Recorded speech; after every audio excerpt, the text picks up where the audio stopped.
चलिए, स्वागत है विद्यार्थियों हमारे क्लास नीरज स्टडी मोटिवेशन में। चलिए विद्यार्थियों, हिंदी का ठीक है ना, हिंदी का प्रश्न आज लोग हम लगाने वाले हैं, ठीक है ना। पूरे 50 क्वेश्चन आपके साथ लगाएंगे हम, ठीक है ना। VVI ऑब्जेक्टिव क्वेश्चन देख लीजिएगा, ये रहा आपके साथ VVI ऑब्जेक्टिव। 50 ऑब्जेक्टिव क्वेश्चन जो है बहुत ही ज़्यादा VVI क्वेश्चन है, ठीक है ना। तो आप लोग वीडियो को अच्छे से वॉच कीजिएगा, ठीक है ना, ताकि आप लोगों को समझ में आ सके।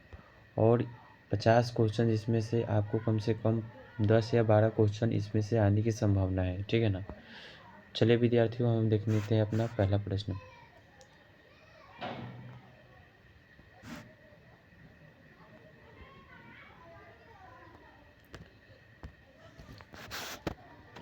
देखिए विद्यार्थियों, ये रहा प्रश्न नंबर 1 आपके सामने। मधुशाला के लेखक कौन है? मधुशाला के लेखक कौन है? सूरदास, हरिवंश राय बच्चन, मक्खनलाल चतुर्वेदी, गोपाल दास नीरज। चलिए, तो 1 नंबर का राइट आंसर ऑप्शन नंबर बिल्कुल सही बी हो जाएगा, ठीक है ना। हरिवंश राय बच्चन, ठीक है ना। चलिए विद्यार्थियों, 2 नंबर प्रश्न देख लेते हैं। 2 नंबर प्रश्न देखिए विद्यार्थियों, 2 नंबर प्रश्न आपके स्क्रीन पे रहा। राम की शक्ति पूजा के लेखक कौन है? राम की शक्ति पूजा के लेखक कौन है? रविन्द्रनाथ ठाकुर, सूरदास, कवि दिनकर, हरिवंश राय बच्चन। चलिए, 2 नंबर का right answer option number C बिल्कुल सही हो जाएगा, कवि दिनकर। चलिए विद्यार्थियों, अगला प्रश्न देखते हैं। अगला प्रश्न देखिए, माँ कविता के लेखक कौन है? सूर्यकांत त्रिपाठी निराला, रामधारी सिंह, सुमित्रानंदन पंत, महादेवी वर्मा।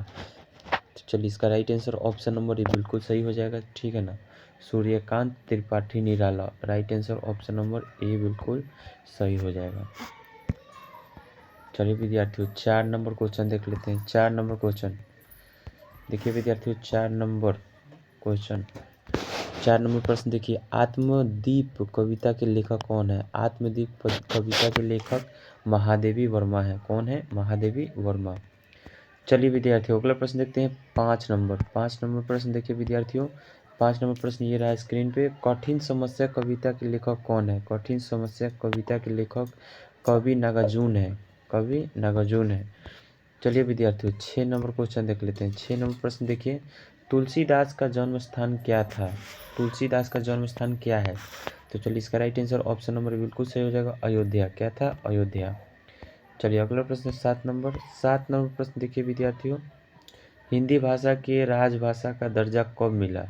हिंदी भाषा को राज्य दर्जा का भाषा कब मिला? राज्य दर्जा कब मिला, ठीक है ना। चलिए, तो 7 नंबर का right answer option number C बिल्कुल सही हो जाएगा, 14 सितंबर 1949 को। कब मिला? 14 सितंबर 1949 को। 1949 को मिला, ठीक है ना, ध्यान रखिएगा। चलिए 8 नंबर प्रश्न देखते हैं। 8 नंबर प्रश्न ये रहा आपके स्क्रीन पे। 8 नंबर प्रश्न देखिए विद्यार्थियों। पुष्प की अभिलाषा कविता के लेखक कौन है? पुष्प की अभिलाषा कविता के लेखक कौन है? तो चलिए, इसका right answer option number C बिल्कुल सही हो जाएगा, मक्खनलाल चतुर्वेदी है, ठीक है ना। कौन है? मक्खनलाल चतुर्वेदी। चलिए 9 नंबर प्रश्न देखते हैं विद्यार्थियों। 9 नंबर प्रश्न ये आपके रहा स्क्रीन पे। 9 नंबर प्रश्न, नारी कविता की लेखिका कौन है? नारी कविता की लेखिका महादेवी वर्मा है। कौन है? महादेवी वर्मा है। चलिए, तो राइट आंसर ऑप्शन नंबर बिल्कुल सही हो जाएगा। चलिए विद्यार्थियों, अगला प्रश्न 10 नंबर आपकी स्क्रीन पे ये रहा। सत्य है जीवन कविता के लेखक कौन है? तो इसका राइट आंसर ऑप्शन नंबर से बिल्कुल सही हो जाएगा, मुक्ति बोध। चलिए 11 नंबर प्रश्न देखिए आपकी स्क्रीन पे। 11 नंबर प्रश्न ये रहा। जो आप करते हैं कविता के लेखक कौन है? तो इसका राइट आंसर ऑप्शन नंबर बिल्कुल सही हो जाएगा, स्वामी विवेकानंद है। कौन है? Swami Vivekananda. Option number B बिल्कुल सही हो जाएगा। चलिए विद्यार्थियों, 12 नंबर प्रश्न देखते हैं। 12 नंबर प्रश्न ये रहा। 12 नंबर प्रश्न, हरिवंश राय बच्चन का जन्म स्थान क्या था? हरिवंश राय बच्चन का जन्म स्थान क्या है? चलिए, तो इसका राइट आंसर ऑप्शन नंबर बिल्कुल ये सही हो जाएगा, ए इलाहाबाद। क्या था? इलाहाबाद। चलिए विद्यार्थियों, 13 नंबर प्रश्न देखते हैं। 13 नंबर प्रश्न ये रहा आपके स्क्रीन पे। सांसों की महक कविता के लेखक कौन है? सांसों की महक कविता के लेखक ऑप्शन नंबर सी बिल्कुल सही हो जाएगा, हरिवंश राय बच्चन। कौन है? हरिवंश राय बच्चन। चलिए विद्यार्थियों, 14 नंबर प्रश्न ये रहा आपके स्क्रीन पे। 14 नंबर प्रश्न, खादी पर किस लेखक ने कविता लिखी है? खादी पर किस लेखक ने कविता लिखी है? तो मक्खनलाल चतुर्वेदी लिखे हैं। ऑप्शन नंबर बिल्कुल सही हो जाएगा, मक्खनलाल चतुर्वेदी। चलिए विद्यार्थियों, 15 नंबर प्रश्न। 15 नंबर प्रश्न ये रहा आपकी स्क्रीन पे। तुलसीदास के काव्य ग्रंथ का नाम क्या था?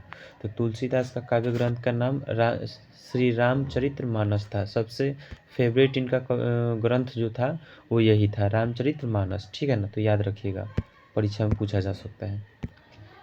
चलिए 16 नंबर प्रश्न देखते हैं। आंध्रदाता का उदाहरण किस कविता से लिया गया है? आंध्रदाता का उदाहरण जो है वो किसान कविता से लिया गया है, किसान कविता से। ठीक है ना, ऑप्शन नंबर सी बिल्कुल सही हो जाएगा। 17 नंबर प्रश्न देखिए विद्यार्थियों। 17 नंबर प्रश्न, हिंदी दिवस कब मनाया जाता है? हिंदी दिवस कब मनाया जाता है? तो सभी जानते हैं हिंदी दिवस हम लोग 14 सितंबर को मनाते हैं। कब मनाते हैं? 14 सितंबर को। चलिए विद्यार्थियों, 18 नंबर प्रश्न देख लेते हैं। देखिए विद्यार्थियों, 18 नंबर प्रश्न ये रहा आपकी स्क्रीन पे। समय का मूल्य पर आधारित कहानी का लेखक कौन है? तो समय का मूल्य पर आधारित कहानी का लेखक जो है वो प्रेमचंद है। कौन है? प्रेमचंद। ऑप्शन नंबर ये बिल्कुल सही हो जाएगा। चलिए विद्यार्थियों, 19 नंबर प्रश्न देख लेते हैं। 19 नंबर प्रश्न ये रहा आपके स्क्रीन पे। गोलगप्पे कहानी के लेखक कौन है? गोलगप्पे कहानी के लेखक काशीनाथ सिंह है। कौन है? काशीनाथ सिंह है। चलिए विद्यार्थियों, अगला प्रश्न देखते हैं 20 नंबर। विद्यार्थियों 20 नंबर प्रश्न देखेंगे, आप लोग स्क्रीन पे देखिएगा। 20 नंबर प्रश्न देखिए, बोल रहा है कि सारथी का लेखक कौन है? सारथी का लेखक, तो इसका राइट आंसर ऑप्शन में बिल्कुल सही हो जाएगा, रामधारी सिंह दिनकर। बहुत ही वीवीआई क्वेश्चन है विद्यार्थियों, आप लोग ध्यान से देखिएगा और वीडियो को पूरा देखिएगा। अगर चैनल पर नए हैं तो चैनल को सब्सक्राइब कर लीजिएगा। चलिए विद्यार्थियों, अगला प्रश्न देखते हैं 21 नंबर। अलंकार का अर्थ क्या होता है? अलंकार का अर्थ क्या होता है? तो इसका अर्थ कविता का सौंदर्य होता है। क्या होता है? कविता का सौंदर्य। चलिए विद्यार्थियों, 22 नंबर प्रश्न देखते हैं। काव्य शास्त्र में उत्प्रेक्षा उत्प्रेक्षा किसे कहते हैं? काव्य शास्त्र में उत्प्रेक्षा किसे कहते हैं? तो उत्प्रेक्षा जो कहते हैं वो तुलना कहते हैं। कैसे? नहीं, एक दूसरे से तुलना करना, उसी को क्या कहते हैं? तो उत्प्रेक्षा कहते हैं। क्या कहते हैं? उत्प्रेक्षा।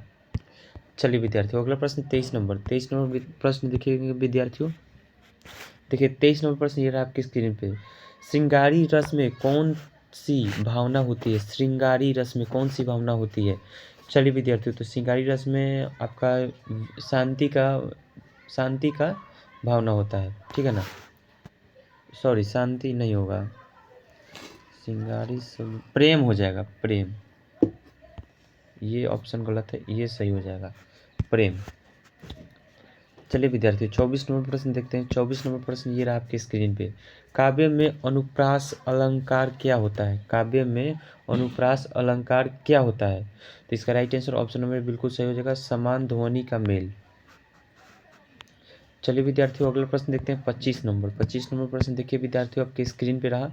भावुकता किसे कहते हैं?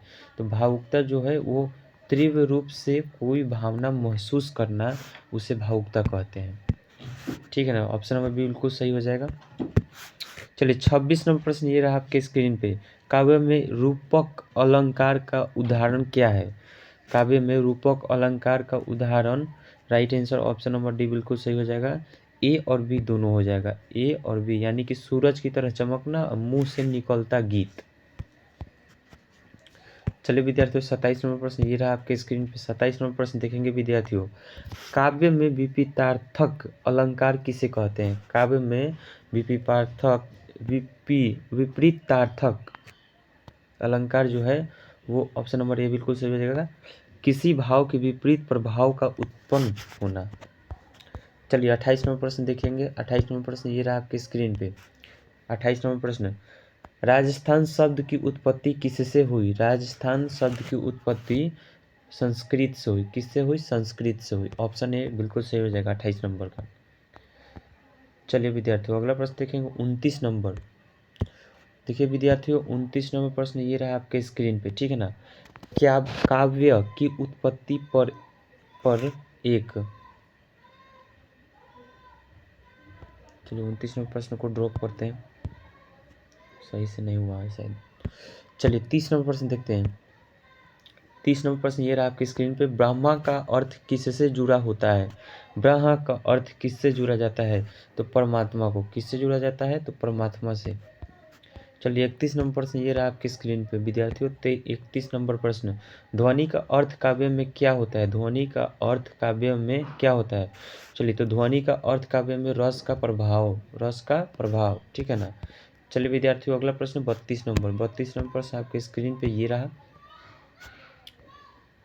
देखिए 32 नंबर प्रश्न बोला कि भारत पर किस लेखक ने कविता लिखी है? भारत पर किस लेखक ने कविता लिखी है? तो भारत पर कविता लिखने वाले व्यक्ति थे महादेवी वर्मा। कौन थे? महादेवी वर्मा। ऑप्शन नंबर बिल्कुल सही हो जाएगा 32 नंबर। 33 नंबर प्रश्न देखते हैं विद्यार्थियों। 33 नंबर प्रश्न, कवि की विशेषता किसमें निहित है? कवि की विशेषता जो है वो सभी विकल्प सही हो जाएंगे, ठीक है ना। इनका वाणी की मिठास, रचनात्मकता, संवेदनशीलता, ठीक है ना, तीनों में इनका रुचि है।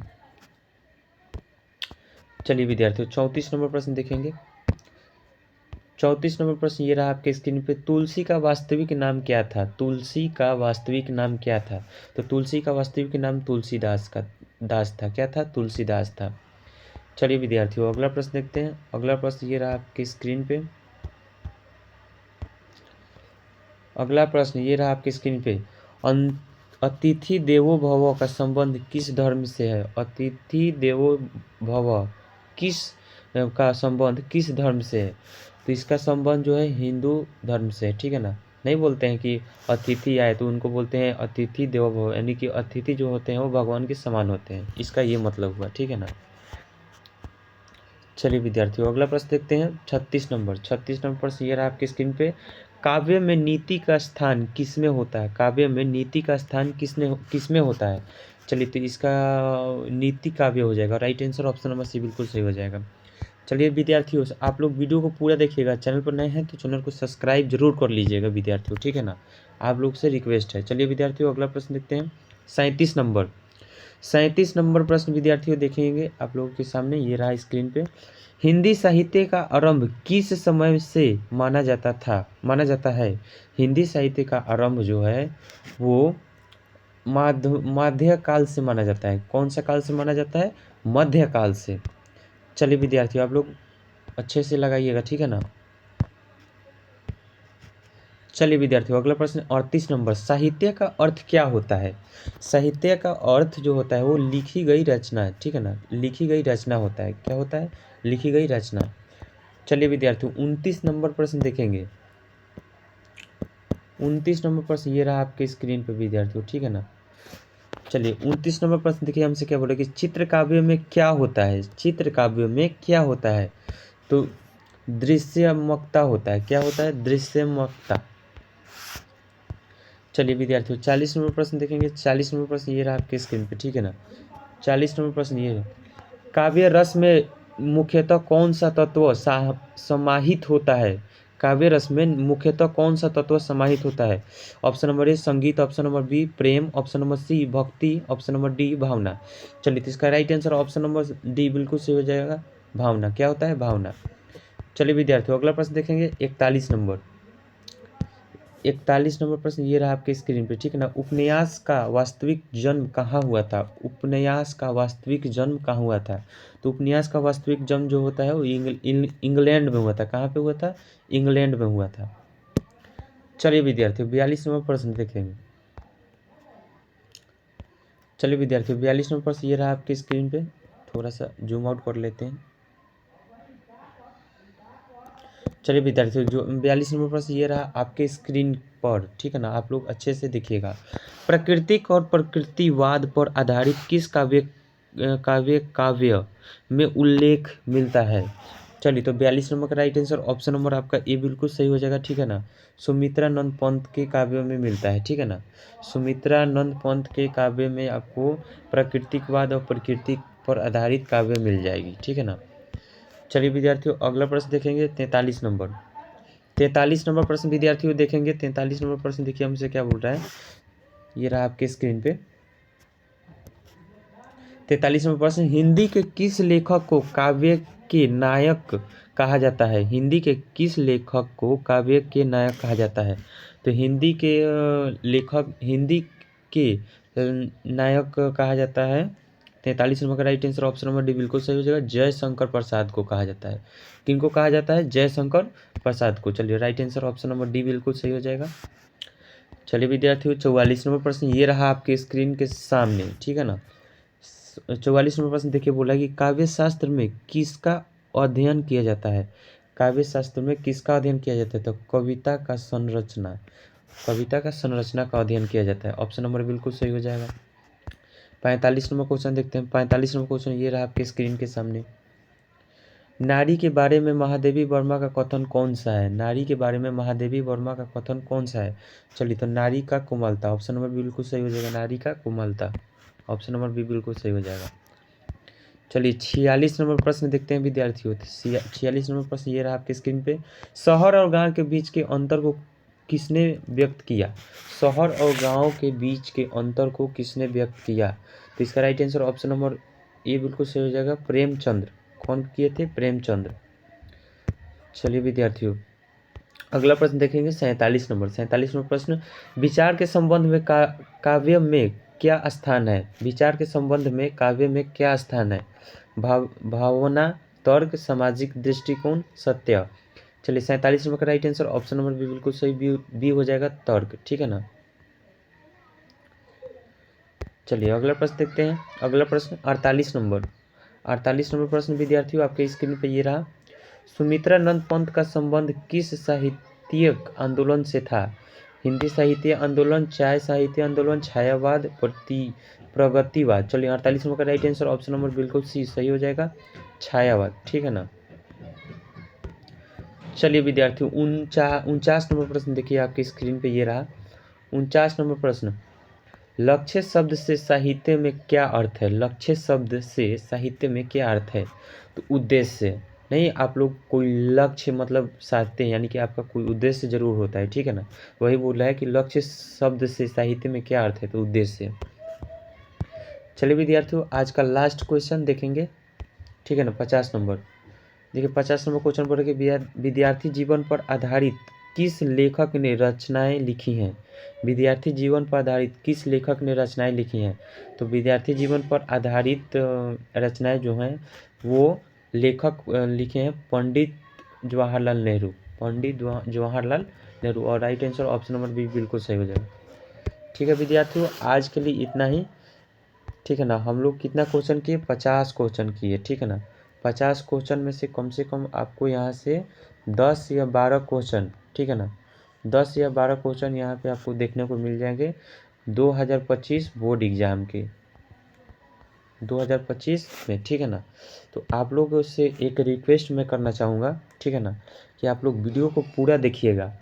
पूरा जब तक नहीं देखिएगा तब तक आप लोग कैसे सॉल्व कर पाएंगे पूरा क्वेश्चन, ठीक है ना। इसलिए हम बोल रहे हैं कि वीडियो को पूरा देखिएगा और चैनल पर नए हैं तो चैनल को सब्सक्राइब जरूर कर लीजिएगा, ठीक है ना। चलिए आज के लिए इतना ही, फिर मिलते हैं अगले वीडियो में नए उल्लास के साथ। तब तक लिए जय हिंद।